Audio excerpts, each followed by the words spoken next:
Hello বন্ধুরা, আজকে আমি একটা ভিডিও বানাতে চাচ্ছি, যেটা হচ্ছে অনেকদিন ভিডিও বানানো হয়নি কেন? কারণ অনেক কিছু কাজ ছিল, সেই জন্য ভিডিও বানানো হয়নি। তো সবসময় তো ভিডিও বানালেই চলবে না, আমাদের কোম্পানিরও কাজ করতে হবে, এবং বাড়ির কাজও করতে হবে।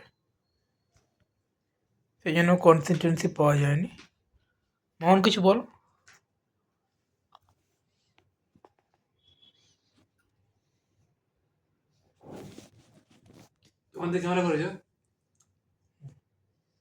আমার দিকে কেমন আছে? তো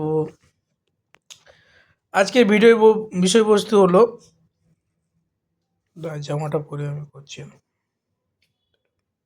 তো আজকের ভিডিওর বিষয়বস্তুটা হলো,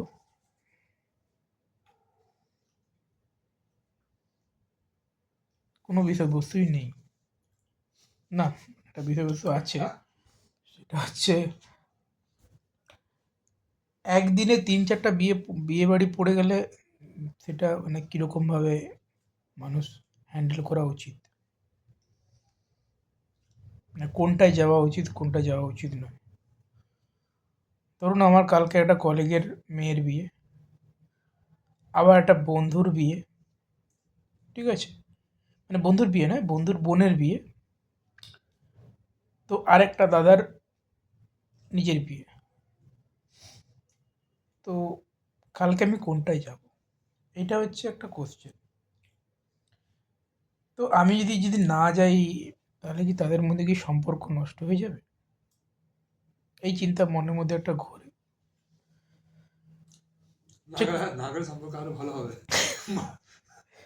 না গেলে সম্পর্ক কি ভালো হতে পারে, এরকম একটা কোশ্চেন মাথায় ঘুরে। কেউ তোমাকে চাইছে না যাও, কিন্তু একটা টেনশন মাথায় কাজ করে যে এত তো সম্পর্কে তোমার যাওয়ার কি দরকার? বন্ধুর হলে ঠিক আছে। তো কি করবো এখন, মাথায়